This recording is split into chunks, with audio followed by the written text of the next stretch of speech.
नमस्कार दोस्तों, मैं विशाल सकपाल आप सभी का जर्नी सर्विसेज में स्वागत करता हूं। आज हम लोग बात करने वाले हैं मकान किराया भत्ता, जिसे शॉर्ट फॉर्म में एचआरए कहते हैं, हाउस रेंट अलाउंस। अगर आप सैलरीड एम्प्लॉयड हो और आपने देखा होगा कि आपके सैलरी स्ट्रक्चर में आपको एक कंपोनेंट्स मिलता है जिसे एचआरए कहते हैं, हाउस रेंट अलाउंस। और आप अगर किराए के मकान में रहते हैं तो इसी कंपोनेंट का यूज़ करके आप आपका टैक्स सेविंग कर सकते हो। तो एचआरए कैसे क्लेम करना है, इसका कैलकुलेशन कैसे होता है, इसे कौन कौन क्लेम कर सकते हैं, इसके लिए क्या क्या डॉक्यूमेंटेशन की ज़रूरत होती है, ये सारी चीज़ें मैं आज आपको बताने वाला हूँ। इसके साथ साथ अगर आप सैलरीड एम्प्लॉयड हो और आपको एचआरए नहीं मिलता है तो भी मैं आपको एक अलग सेक्शन बताने वाला हूँ जिसका यूज़ करके आप आपका टैक्स सेविंग कर सकते हो।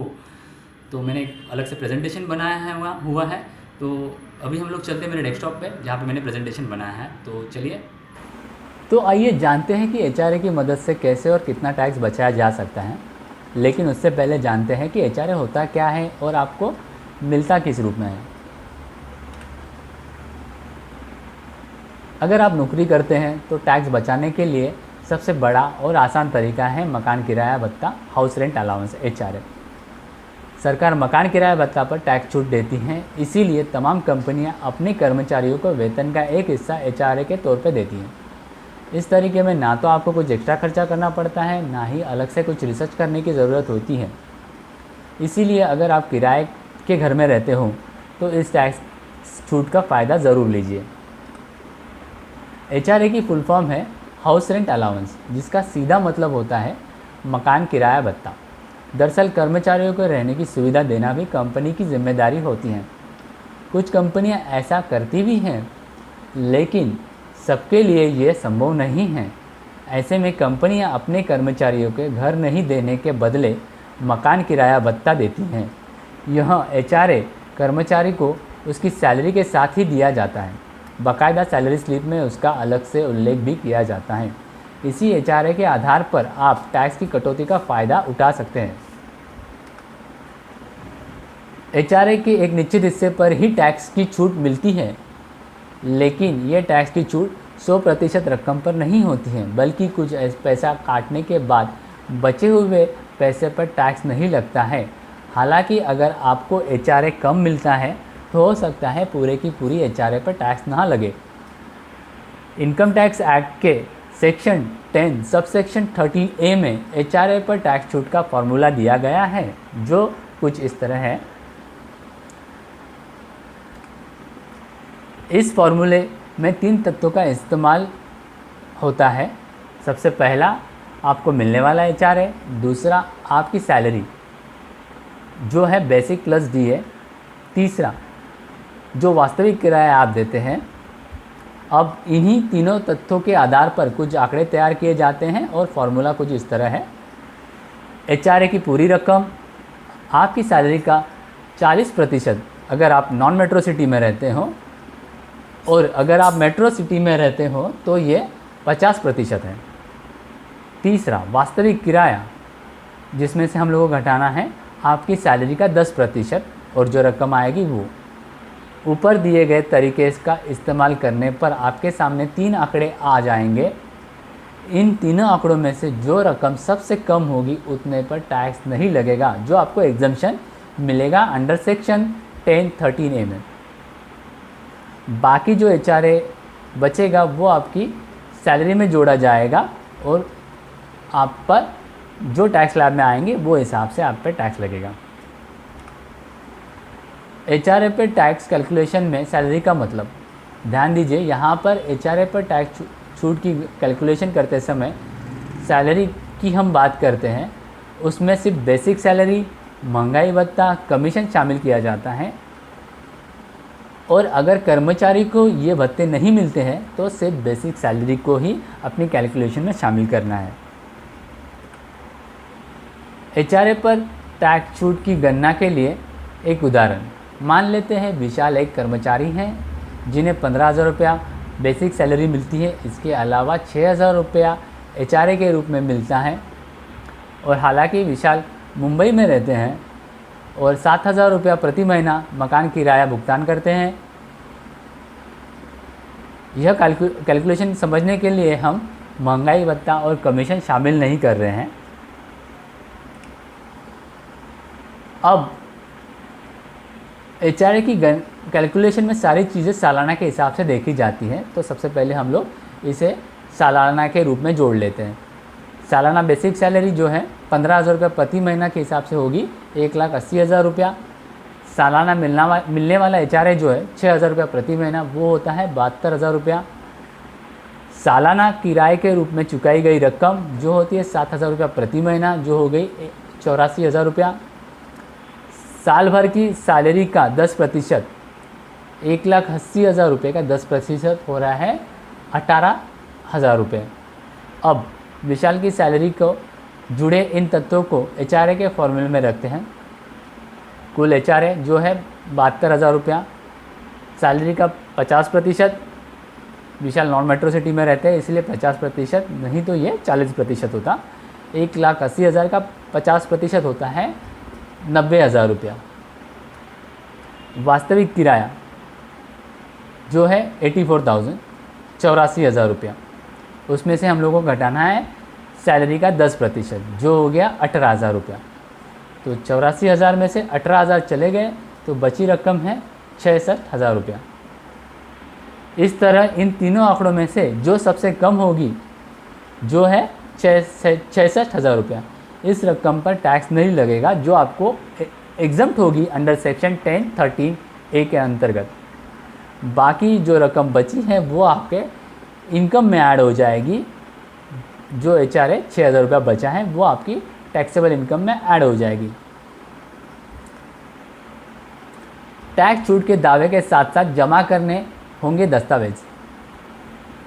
HRA पर टैक्स छूट पाने के लिए आपको अपनी किराएदारी का सबूत देना होगा, यानी किराए का एग्रीमेंट या फिर किराए की रसीद जमा करनी होगी। एग्रीमेंट या रसीद में किराए की रकम, मकान मालिक का नाम, मकान का पूरा पता, तारीख आदि होनी चाहिए।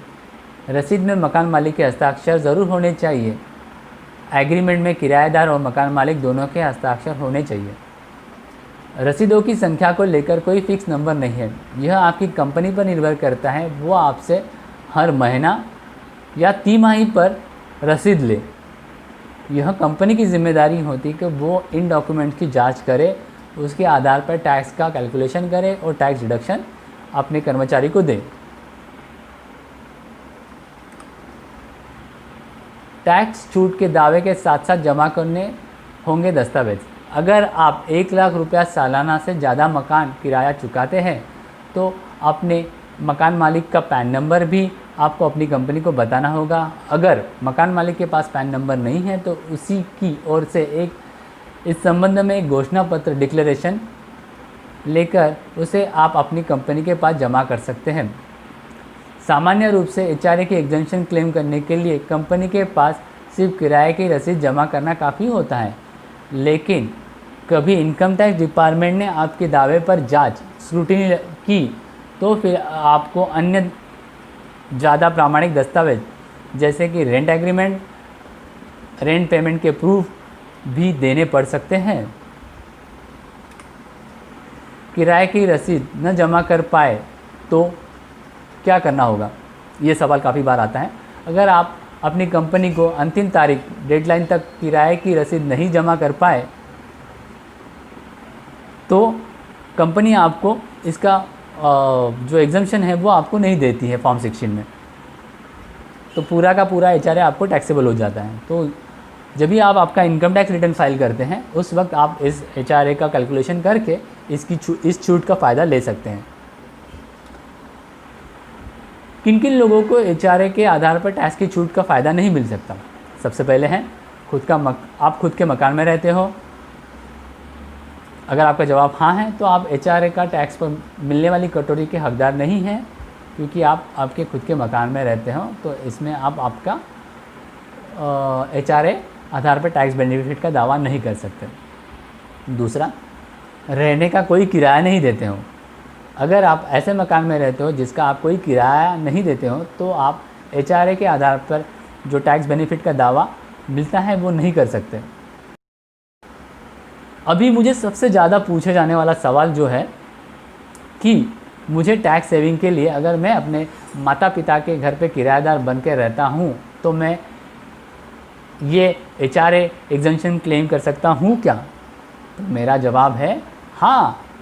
अगर आप अपने माता पिता के साथ रहते हो तो आप उन्हें किराया पेमेंट करके उसकी रसीद के आधार पर मकान किराया भत्ता यानी HRA पर मिलने वाली टैक्स छूट का लाभ उठा सकते हैं। इनकम टैक्स डिपार्टमेंट कानूनी रूप से ऐसा करने की इजाज़त देती है, लेकिन इसके लिए ज़रूरी है कि आपके माता पिता के नाम पर वो संपत्ति हो और आप उन्हें हर महीना किराया पे कर रहे हो और वो आपके माता पिता आप उनके इनकम टैक्स रिटर्न में वो आमदनी जो उनको मिल रही है वो दिखाएं, तो आप ये कर सकते हो। तो इसमें आपको ये बेनिफिट होगा। मैं उदाहरण के तौर पे बता देता हूँ आपको। जैसे कि आपका टैक्स स्लैब जो है 30% में आता है और आपके माता पिता जो है 10% या उससे नीचे वाले टैक्स स्लैब में आते हैं, तो आप उनको HRA का एग्जम्पशन दिखा के रेंट पे करते दिखा सकते हो और आप आपका 30% टैक्स बचा सकते हो, जो कैलकुलेशन के हिसाब से जो भी एग्जम्पशन मिलेगा आप, और आपके माता पिता के इनकम में वो ऐड हो जाएगा। उसमें भी उनको 30% जो है वो स्टैंडर्ड डिडक्शन मिलता है, जो हाउस रेंट प्रॉपर्टी का इनकम है उसमें।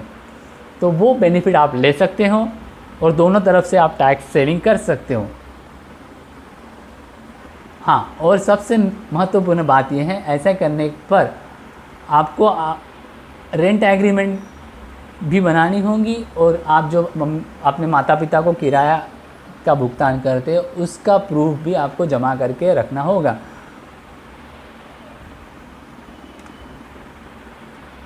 और एक सवाल मुझे पूछा जाता है कि मैं सच में किराए के मकान में रहता हूँ और मेरा खुद का घर भी है, तो इस स्थिति में मैं क्या कर सकता हूँ? मैं HRA क्लेम कर सकता हूँ क्या? तो वापस मेरा जवाब है जी हाँ। अगर आपके पास घर तो है लेकिन आपका ऑफिस जो है वो काफ़ी दूरी पर होने की वजह से आप एक किराए के मकान में रहते हो, तो भी आप HRA के माध्यम से टैक्स सेविंग का फ़ायदा उठा सकते हो। बस इस बात का ध्यान रखें कि जिस मकान पे आप किराएदार हैं वह न तो आपके नाम पे हो, न आपके पति या पत्नी, बच्चे या हिंदू संयुक्त परिवार, हिंदू अनडिवाइडेड फैमिली HUF की परिभाषा में आने वाले किसी भी सदस्य के नाम पर ना होना, तो ही आप इसका बेनिफिट ले सकते हैं। HRA नहीं मिलता है लेकिन किराया तो आप भरते हो। अभी काफ़ी बार ये सवाल भी मुझे पूछा जाता है कि मैं किराए के मकान में रहता हूँ पर मेरी जो कंपनी है वो मुझे HRA अलग से नहीं दे रही है, तो ऐसे में मैं क्या करूँ? तो ये आपके लिए है सेक्शन 80GG, जिसके तहत आप टैक्स बचा सकते हो।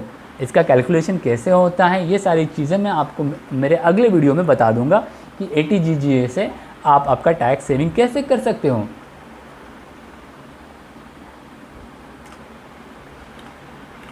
Thank you for watching our video. अगर आपको हमारी ये वीडियो पसंद आई है तो लाइक कीजिए, सब्सक्राइब कीजिए और आपके दोस्तों के साथ शेयर कीजिए ताकि वो भी HRA का कैलकुलेशन समझ सके और उसका बेनिफिट उठा सके। Thank you, have a nice day, bye bye.